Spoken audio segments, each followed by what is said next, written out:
अगली सुबह काली उठकर नहा धोकर स्कूल जाने के लिए निकलती है, लेकिन जैसे ही वो अपने घर का दरवाजा खोलकर देखती है तो सामने उसके 3 आशिक नील, नितिन, मुकेश खड़े हुए थे। ए आ ओ आ ई ओ ये ओ आ। अरे ताली, ये तो बस दही तल लाया है। मैं तो तुम्हारे लिए माते लंच पैड तलवाया था ताकि तुम पहले दिन भूत ही ना जाओ। ये दोनों तुमको ना जाने क्या बोलकर पटा रहे हैं काली, पर तुम इन पर ध्यान मत दो।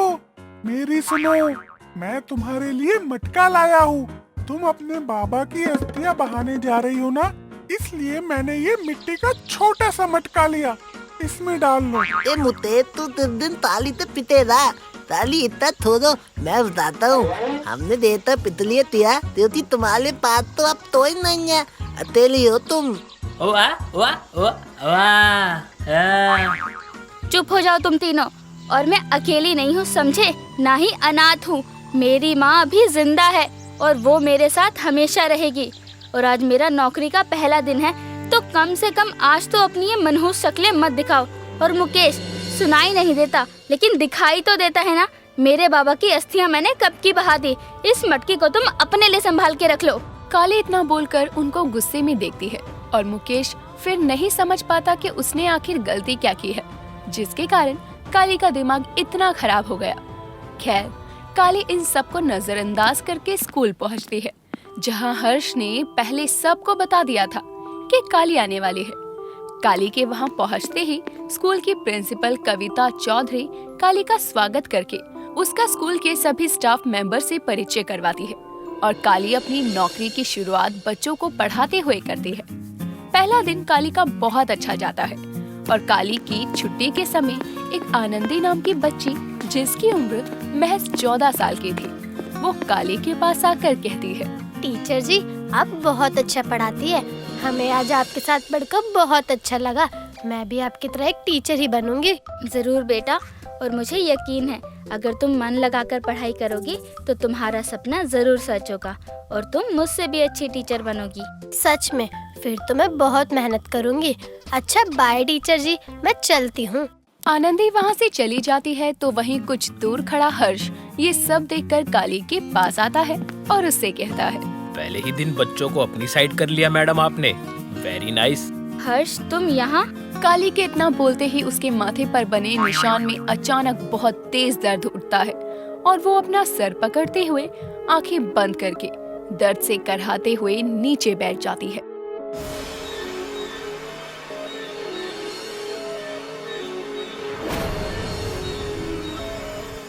काली क्या हुआ? तुम ठीक तो हो? मेरे सर में बहुत दर्द हो रहा है हर्ष। सर दर्द? ये निशान ही दर्द कर रहा है क्या तुम्हारा? तुमने कभी बताया नहीं कि ये निशान आया कैसे?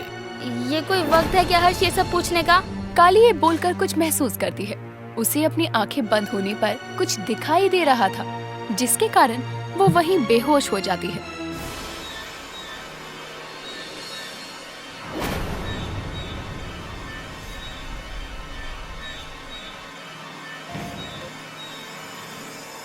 काली ने ये सब कुछ देखा था कि अचानक उसकी आंख खुलती है तो वो खुद को हॉस्पिटल में पाती है, जिसके बाद वो अस्पताल के बेड से उठकर कहती है, मैं यहाँ कैसे? मैं तो स्कूल थी। और ये बच्ची कौन थी जिसकी शादी उसके घर वाले जबरदस्ती करवा रहे थे? नहीं, मैं उसकी जिंदगी बर्बाद नहीं होने दूंगी। काली ने इतना कहा ही था कि तभी हर्ष वहाँ आता है और कहता है, अरे किसकी जिंदगी बर्बाद नहीं होने दोगी तुम काली, मिस सुपर वुमेन? किसी की नहीं। ये बताओ, मैं तो स्कूल में थी ना, फिर यहाँ कैसे? वो तुम अचानक से सर दर्द से बेहोश हो गई तो मैं तुमको हॉस्पिटल ले आया। अगर तुमको कुछ हो जाता तो गांव वाले मुझे छोड़ते नहीं। वैसे डॉक्टर ने बताया कि तुम कुछ दिनों से सही से खा पी नहीं रही हो और तुमको कमजोरी के कारण चक्कर आ गए हैं। हाँ, वो बाबा थे तो सब संभाल लेते थे। अब कुछ समय ही नहीं रहता कि कब क्या करना है। हर्ष, क्या तुम मुझे घर छोड़ दोगे? काली के कहने पर उसे हर्ष उसके घर छोड़ देता है और वहाँ से चला जाता है, जिसके बाद काली भी अपने कमरे में जाकर आराम करती है। दिन बीतते हैं और काली आज 3 दिन बाद स्कूल जाती है, जहाँ वो अपनी कक्षा के बच्चों से मिलकर खुश होती है। लेकिन पहले दिन जो लड़की आनंदी उसे मिली थी, वो आज स्कूल नहीं आई थी। कारण जानने के लिए काली अपनी कक्षा की दूसरी छात्रा रानी से कहती है। रानी, बेटा तुम आनंदी को जानती हो? हाँ जी मैम, वो मेरे घर से थोड़ा दूर ही रहती है। तुम बता सकती हो कि वो स्कूल क्यों नहीं आ रही? मुझे दूसरी टीचर्स ने बताया कि वो 2-3 दिन से स्कूल नहीं आ रही। वो मैडम बात ये है कि हाँ बताओ, क्या बात है? मैडम मैं आपको बता दूंगी, लेकिन आप मुझसे वादा करो कि आप किसी को नहीं बताओगी कि ये सब मैंने आपको बताया है। दरअसल आनंदी। रानी काली को सब बता देती है कि आनंदी की शादी तय हो गई है, इसीलिए उसके घर वाले अब उसको आगे नहीं पढ़ाएंगे। ये सुनकर काली को अपने सपने में दिखने वाली लड़की आनंदी है ये शक होता है और इसका पता करने वो स्कूल की छुट्टी होने के बाद आनंदी के घर जाती है और दरवाजे पर दस्तक देती हुई कहती है, कोई है घर में? आनंदी बेटा। काली की आवाज सुनकर एक औरत सामने आती है जिसने एक भारी सी साड़ी पहनी थी, सर पर पल्लू, गला गहनों से भरा था और वो काली के ठीक सामने खड़ी होकर उसको ऊपर से नीचे तक निहारने के बाद कहती है, हाँ कौन हो आप? किससे मिलने की खातिर आई हो? नमस्ते, मैं काली हूँ। ये आनंदी का ही घर है ना? मैं उसकी स्कूल टीचर हूँ। हाँ हाँ, घर तो आनंदी का ही है, लेकिन अब वो स्कूल नहीं जाती। हमें स्कूल से फोन आया था, हमने तो बोल दिया था कि वो स्कूल नहीं आएगी अब। तो आप यहाँ क्यों आई हो? देखिए, बच्चों की कुछ महीने में परीक्षा आने वाली है। ऐसे में अगर आप आनंदी को स्कूल नहीं भेजोगे तो उसका साल बर्बाद हो जाएगा। पढ़ने में बहुत होशियार है, इसलिए आप उसको स्कूल भेज दीजिए। देखो, मुझे बताने की जरूरत नहीं है कि मेरी बेटी को कितना पढ़ाना चाहिए कितना नहीं। जितना पढ़ाना था उतना पढ़ा लिया हमने। अपना नाम लिखना सीख गई है, बहुत है उसके लिए। अब आप यहाँ से जा सकती है। लेकिन मेरी बात तो सुनिए जरा। काली अभी बोल ही रही थी कि इतने में मधुबाला उसके मुंह पर दरवाजा बंद करने को होती है कि तभी आनंदी घर के अंदर से भागते हुए बाहर आती है और दरवाजे पर खड़ी काली के गले लगकर उससे रोते हुए कहती है, मैडम जी, मुझे पता था आप आओगी। देखो ना, माँ बाबा मेरी शादी करवा रहे हैं। मैंने इनको मना किया कि मुझे अभी और पढ़ना है, लेकिन ये मेरी एक नहीं सुन रहे। मैडम जी, मुझे शादी नहीं करनी, प्लीज आप यहाँ से मुझे ले जाओ। आनंदी, तुम चिंता मत करो, मैं तुम्हारे घर वालों को समझाने ही आई थी। देखिए मधुबाला जी, जो आप कर रही हैं वो कानूनन जुर्म है, जिसके लिए आपको सजा भी हो सकती है। मेरी बेटी के लिए क्या सही है क्या नहीं, ये फैसला हम लेंगे, आप नहीं। और तू आनंदी, तुझे बोला था ना कमरे से बाहर मत आइयो, लेकिन तू नहीं मानी। चल तू अंदर, तुझे बताती हूँ मैं अभी। नहीं माँ, मैं नहीं जाऊंगी। मैडम, मुझे नहीं जाना। आनंदी के लाख मना करने पर भी मधुबाला उसको जबरदस्ती काली से अलग करवा कर ले जाती है और काली कुछ नहीं कर पाती और अपने मुंह पर दरवाजा बंद होने पर वो घबराते हुए कहती है, हो ना हो आनंदी ही मेरे सपने वाली लड़की है, लेकिन अब मैं क्या करूं? यहाँ वो बच्ची अकेली कैसे लड़ेगी? मुझे कुछ तो करना होगा। लेकिन काली, इस जगह शक्तियाँ काम नहीं आएंगी, मुझे पुलिस की मदद लेनी पड़ेगी। काली आनंदी के घर से सीधा गांव के पुलिस स्टेशन जाती है, जहां का इंचार्ज इंस्पेक्टर पांडे था और वो काली को यूं भागते हुए पुलिस स्टेशन में आते देखकर कहता है, अरे अरे मैडम, आराम से। ये पुलिस स्टेशन कहीं भागा नहीं जा रहा है, यहीं है, इसलिए आप जरा आराम से आइए। ऐसे तूफान मिल बनकर कहाँ घुसी आ रही हैं? आप है यहाँ के इंचार्ज? जी, मैं ही हूँ इंस्पेक्टर पांडे, इंस्पेक्टर चुलबुल पांडे। देखिए, मैं काली हूँ, गांव के स्कूल में टीचर का काम करती हूँ। मेरी कक्षा की एक छात्रा आनंदी के माँ बाप उसकी शादी करवा रहे हैं, वो भी 14 साल की उम्र में। ये बाल विवाह है, प्लीज आप मेरे साथ चलकर उनको रोकिए। क्या? पांडे के राज में बच्ची का बाल विवाह? किसकी हिम्मत हो गई इतनी? अरे खत्री, गाड़ी निकाल। चलिए मैडम, जरा चलकर देखें कौन से माँ बाप हैं जो अपनी बेटी का बाल विवाह करवा रहे हैं। इंस्पेक्टर पांडे काली के साथ पुलिस जीप में बैठकर आनंदी के घर जाता है, जहां वो आनंदी की मां मधुबाला से पूछताछ करता है। मैडम, इन्होंने बताया कि आप अपनी 14 साल की बेटी का बाल विवाह करवा रही हैं, ये बात सच है क्या? अरे इंस्पेक्टर साहब, आप पागल हैं क्या? हम अपनी बेटी की शादी क्यों करवाएंगे? अभी उसकी शादी की उम्र थोड़ी ना है, खेलने कूदने की उम्र है। ये झूठ बोल रही है, कैसी माँ है आप? इंस्पेक्टर साहब, आप आनंदी को बुलाइए, वो सच बताएगी। मैडम जाइए, बच्ची को बुलवाइए, हमें उससे ही पूछना पड़ेगा। मधुबाला आनंदी को बुलाकर उसके मुंह से ये बुलवाती है कि काली झूठ बोल रही है, उसका कोई विवाह नहीं हो रहा है, जिसके कारण इंस्पेक्टर काली को घर के बाहर ले जाकर झूठी रिपोर्ट के लिए सुनाते हुए कहता है, मैडम, ऐसे किसी की झूठी रिपोर्ट करके उनको परेशान करने के जुर्म में आपको जेल हो सकती है, इसलिए आइंदा ऐसा मत करना। सर, मैं झूठ नहीं बोल रही, सच में। जरूर आनंदी को डराया होगा उसकी माँ ने। काली ये बोल ही रही थी कि तभी उसकी नजर आनंदी के बगल के घर के सामने खेलती रानी पर जाती है, जिस पर वो रानी के पास जाकर उससे कहती है, रानी बेटा, तुमने जो आज मुझे स्कूल में बताया था वो तुम इन इंस्पेक्टर साहब को बता सकती हो? मैडम। रानी कुछ बोलती इससे पहले ही रानी की माँ आकर उसे अंदर ले जाती है और काली को निराश होकर घर लौटना पड़ता है। रात होती है, लेकिन काली की आंखों में नींद नहीं थी। वो पूरी रात इसी सोच में बिता देती है कि कैसे वो आनंदी की जिंदगी को बर्बाद होने से बचाए। और सुबह होते ही काली जल्दी से तैयार होती है और स्कूल जाती है, जहाँ आज भी वो आनंदी को ना पाकर गुस्से में कहती है, बस अब बहुत हुआ, मैं ऐसे हाथ पर हाथ धरकर नहीं बैठ सकती। मुझे जाना होगा आनंदी को देखने। कुछ भी हो जाए लेकिन उसकी जिंदगी बर्बाद नहीं होने दूंगी, चाहे इसके लिए मुझे ही दुनिया से क्यों ना लड़ना पड़े। काली ने इतना कहा ही था कि उसके कानों में मंत्रों की आवाज गूंजने लगती है। ये सुनकर वो समझ जाती है कि काली के डर से आनंदी के घर वाले उसकी शादी आज ही करवा रहे हैं। जिसके बाद उसे एक मंदिर का दृश्य नजर आता है और वो समझ जाती है कि उसकी शादी गांव के बाहर वाले मंदिर में होने जा रही है। जिसके बाद वो आनंदी को बचाने के लिए स्कूल से निकलती है और सीधा पुलिस स्टेशन जाकर इंस्पेक्टर पांडे को आखिरी बार उस पर विश्वास करने को कहती है।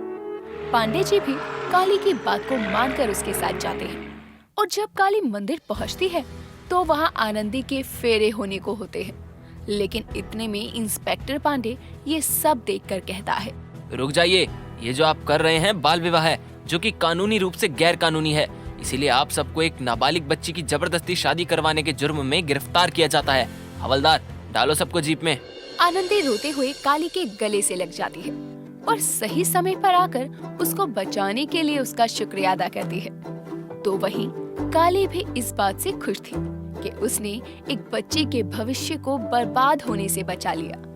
अब आनंदी को उसकी एक मौसी के साथ भेज दिया जाता है, जो कि आनंदी को अपनी बेटी के समान मानती थी और वो उसको दोबारा स्कूल भेजने लगती है। और काली भी अपनी टीचर की नौकरी में व्यस्त हो जाती है। एक तरफ तो जहाँ काली अपनी नौकरी और माँ की देखभाल में व्यस्त थी, तो वहीं उसी गांव के दूसरे कोने में एक गौरी नाम की एक लड़की अपनी माँ को रोटी देने खेतों की तरफ जा रही थी। तभी रास्ते में गांव के जमींदार भैरव का बेटा पवन उसे रोकता है और रोकते हुए कहता है, ओ गोरी, ये गोरी गोरी बाहें लेकर कहाँ जा रही हो? इतना धूप में मत चला करो, मैली हो जाओगी। फिर हम जैसे बेचारों का क्या होगा, थोड़ा हमारा भी सोच लिया करो। हमने तुमसे कितनी बार कहा है कि यूं इस तरह हमारा रास्ता मत रोका करो, तुमको समझ नहीं आती क्या? कह दे रहे हैं, आगे से ऐसा किया तो जमींदार साहब को जाकर शिकायत कर देंगे। आता तो सब समझ में है, लेकिन तुम ये नहीं समझती कि तुम्हारा एक खूबसूरत रूप देखकर हम मोहित उठते हैं और हमारे बापू तो शिकायत की धमकी हमारे ऊपर काम न करेगी। अब तुम हमारी बात ध्यान से सुनो। पवन इतना बोलकर गौरी का हाथ पकड़ लेता है, जिससे गौरी गुस्से में आकर उसके गाल पर तमाचा जड़ देती है और वहाँ से चली जाती है। गौरी के इस थप्पड़ से भड़का पवन अपने उसी गाल को सहलाते हुए कहता है, यो थप्पड़ भी इतना बहुत महंगा पड़ेगा गौरी। पवन ही बोलकर वहाँ से चला जाता है और अपने दोस्त काशी के साथ मिलकर गौरी की दुनिया उजाड़ने का प्लान बनाता है। और जब वो उसी शाम अपनी हवेली से गौरी के पास जा रहा था कि तभी उसके पिता भैरव जमींदार उसे टोकते हुए कहते हैं, रे पवन, तेरी घनी शिकायत आ रही है। रे कान खोल के सुन ले, तेरे पिछले कांड भी अभी शांत न हुए। थोड़ा संभल के, मुझे इस गांव के सरपंच का चुनाव इस बार किसी भी हाल में जीतना है, चाहे उसके लिए मुझे मेरा छोरे की बलि क्यों ना देनी पड़े। रे मैं पीछे को नहीं हटूं। जी पिताजी, कोई शिकायत नहीं आएगी। आप इस बार सरपंच जरूर बनोगे। लगता है गौरी ने अपना मुंह खोल दिया पिताजी के सामने। अब हम उसकी वो हालत करेंगे जो जिंदगी भर किसी के सामने अपनी जुबान नहीं खोलेगी। पवन अपने घर से जीप लेकर निकलता है और अपने दोस्त काशी को साथ लेकर गांव के बाहर वाले सुनसान रास्ते पर गौरी का इंतजार करता है, क्योंकि गौरी रोज गांव के बाहर वाले रास्ते से ही काम के लिए आया जाया करती थी। कुछ देर में उन दोनों को गौरी आते हुए दिखती है। काशी देख, वह आगी। आज इसका वो हाल कराएंगे कि याद रखेगी किसने किस पे हाथ उठाया है। आई बड़ी छोटी जात की, मेरे पे थप्पड़ उठाओगी। चल अब। ठीक है भाई, बाकी कोई पंगा ना हो, इसलिए मैंने अपनी माँ को बोल दिया है कि कोई पूछे तो बोल दे कि तू और मैं मेरे कमरे में कुछ काम कर रहे हैं। चल अब कहीं यहीं देर होगी तो चिड़िया हाथ से ना निकल जाए। पवन अपने घिनौने मंसूबों को अंजाम देने बढ़ चुका था। तो वहीं उसी शाम काली जब अपने घर में पूरे दिन से काम से आकर आराम कर रही थी तो अचानक उसे नींद में एक दृश्य नजर आता है। आ गई गौरी, आज तुझे तेरी औकात दिखाता हूँ। बहुत हुआ, अब तुझे मुझसे कोई नहीं बचा सकता। देखो पवन, हमारा रास्ता छोड़ो वरना हम तुमको पूरे गांव के सामने बेइज्जत करेंगे, साथ ही तुम्हारे बापू को भी बता देंगे। अब तेरी बेकार सी धमकियाँ मेरे पर कोई असर ना करेंगी, और हम यहाँ के जमींदार के बेटे हैं, हमारा कोई कुछ नहीं बिगाड़ सकता, समझी? क्यों काशी? सही कहा भाई, अब तू देखेगी गौरी एक बाहुबली के बेटे से पंगा लेने का अंजाम। देखो हमें छोड़ दो भगवान की खातिर, हमारी माई का हमारे सिवा कोई नहीं है, जाने दो हमें। एक तरफ गौरी पवन और काशी के चंगुल में फंस चुकी थी तो दूसरी तरफ इन सबसे अनजान काली एक बार फिर अपनी नींद में भयानक सा सपना देखते हुए कांपने लगती है और अचानक ही चिल्लाते हुए उठती है। गौरी! ये क्या था? गौरी? मैंने गौरी क्यों बोला? मेरा दिल कह रहा है जो मैंने देखा उसको बदलने के लिए मेरे पास ज्यादा समय नहीं है, लेकिन मैं क्या करूं? मुझे ही नहीं पता कि वो कौन है जिसके साथ ये होने वाला है, ना ही करने वालों का चेहरा साफ दिखा, लेकिन मुझे किसी भी तरह उन लोगों को ढूंढना ही होगा इससे पहले कि देर हो जाए। जहाँ काली को ये सब पता चल गया था कि कहीं कुछ गलत होने वाला है तो वहीं पवन अपने दोस्त काशी के साथ मिलकर अपने घिनौने मंसूबों को अंजाम दे चुका था, जिसके बाद वो गौरी से उसके हालातों पर हंसते हुए कहता है, देखा गौरी, ये था उस थप्पड़ का अंजाम जो तूने मेरे गाल पर मारा था। भाई अगर इसने कुछ बता दिया तो हमें इसका कुछ करना होगा। भाई देख, तू तो ठाकुर का बेटा है पर मेरा बाप तो व्यापारी है, मैं रिस्क नहीं ले सकता, और तेरे बाप को भी तो सरपंच के चुनाव लड़ने हैं। तू सही बोल रहा है, जा जीप से कट्टा उठा कर लेकर आ। अगर तू ऐसा चाहता है तो इसको सीधा भगवान के पास ही भेज देते हैं, वैसे भी किसे पता कि हमारे साथ थी। काशी ये सुनकर बंदूक लेने चला जाता है तो वहीं पवन साइड में जाकर बीड़ी फूकने लगता है। इतने में अधमरी हालत में पड़ी गौरी खुद को किसी तरह संभालते हुए वहाँ से भाग निकलती है और लड़खड़ाते हुए अपने घर आती है, जहाँ उसकी माँ अपनी बेटी को इतनी बुरी हालत में देखकर घबरा जाती है। माँ! गौरी, कहाँ थी तू अब तक? और ये तेरे कपड़ों को क्या हुआ है? तेरी ऐसी हालत, क्या हुआ है मेरी बच्ची? बोल ना, मेरा दिल घबरा रहा है। गौरी अपनी माँ को अपनी आप बीती सुना देती है, जिसे सुनकर गौरी की माँ के पैरों तले जमीन खिसक जाती है और वो रोती हुई कहती है, न जाने ये अमीर लोग कब हमको चैन से जीने देंगे। एक इज्जत ही होती है हम गरीबों के पास, और इन लोगों ने वो भी छीन ली। माँ, मैं किसी को मुंह दिखाने लायक नहीं रही, लेकिन मैं पवन और काशी को नहीं छोड़ूंगी। पर हम कर भी क्या सकते हैं?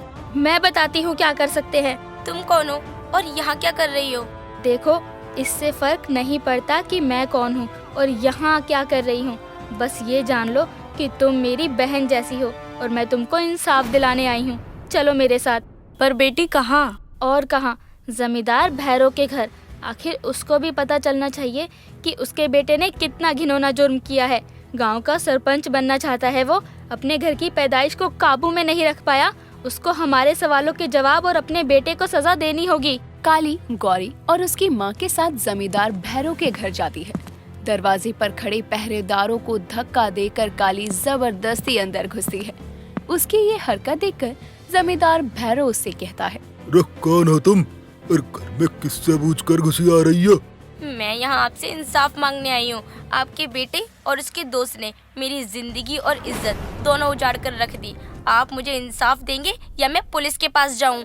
गौरी इतना कहकर भैरव को सब बता देती है कि तभी काशी और पवन वहाँ जीप लेकर आते हैं और पवन से काशी धीरे से कहता है, भाई ये चिड़िया यहाँ उड़कर कैसे आ गई?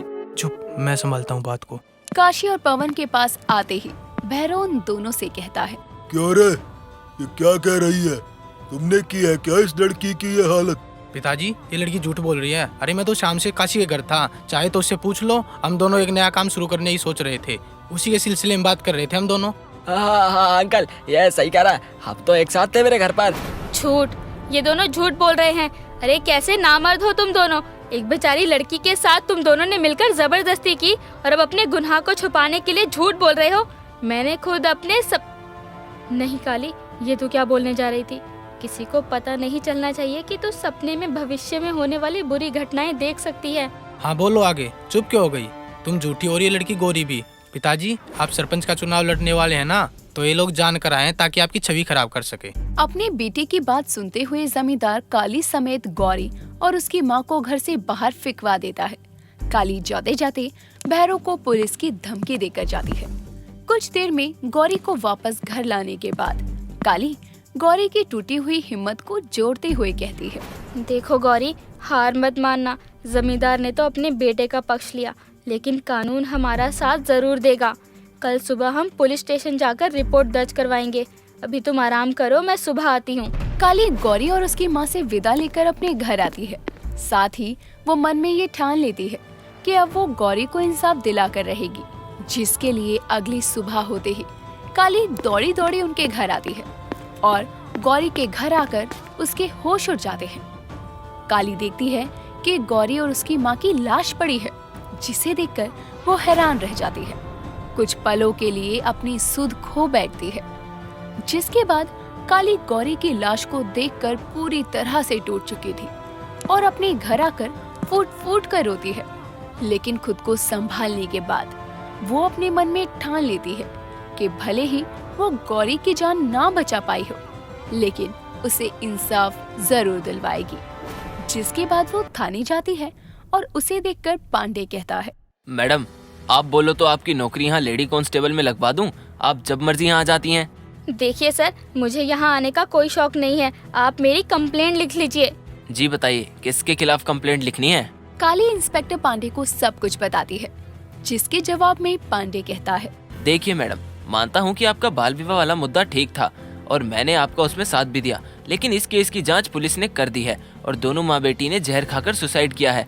उनके पास से नोट भी मिला है। पर इंस्पेक्टर साहब, ऐसा कुछ नहीं है। एक रात पहले गौरी के साथ जबरदस्ती हुई है। देखिए, आप बात को समझने की कोशिश करिए।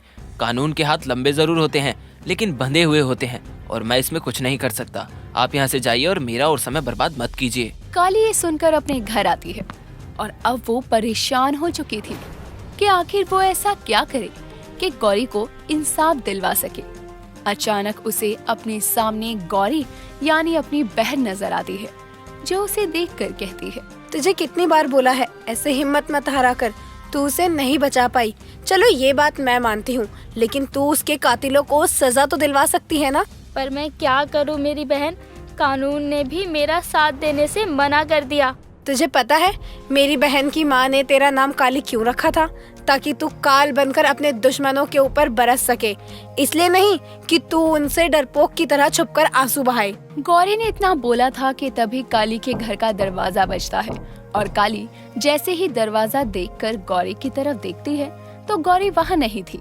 लेकिन अब काली समझ चुकी थी कि उसे आगे क्या करना है, जिसके बाद वो उठकर दरवाजा खोलती है और सामने नील नितिन मुकेश थे, जो काली को देखकर कहते हैं, काली तुम कहाँ दाब रहती हो? और तुमको तोड़ने आया था वो कौन था? अरे क्या बोलकर टाइम वेस्ट कर रहा है? सीधा ये पूछना कि काली को जो लड़का छोड़ने आया था वो कौन था? इन तीनों को इस वक्त झेल नहीं सकती। तुम तीनों ना मेरा दिमाग खराब मत करो और जाओ यहाँ से। काली उनके मुंह पर दरवाजा बंद कर देती है। अगले दिन शाम के समय पवन और काशी गांव के बाहर पवन की जीप पर बैठकर ड्रिंक कर रहे थे। तभी अचानक उनके सामने एक काले सूट में लड़की खड़ी हो जाती है, जिसका चेहरा पूरे दुपट्टे से ढका हुआ था और उसको ऐसे सामने देखकर पवन कहता है, कौन है ये? कौन है तू? यहाँ क्यों आई है? तेरे गुनाह की सजा देने आई हूँ तुझे, नामर्द इंसान। काली अपनी चीजों पर काबू पाने की शक्ति से वहाँ आसपास पड़े कुछ पत्थरों को उन दोनों पर हवा के द्वारा बरसाने लगती है, जिससे घायल होते हुए पवन काशी से कहता है, काशी, ये कोई भूत चुड़ैल है क्या? जा तू गाड़ी से कट्टा लेकर आ, इसको तो मैं देखता हूँ। काशी गाड़ी में से कट्टा लेकर आता है, लेकिन इससे पहले कि वो कट्टा पवन को देता, काली उस कट्टे को अपने काबू पाने की शक्ति से नियंत्रण में करके काशी के हाथों से पवन पर कई गोलियां बरसा देती है। पवन वहीं दम तोड़ देता है और काशी डर से थर-थर कांपने लगता है। तभी काली काशी की तरफ बढ़ने लगती है।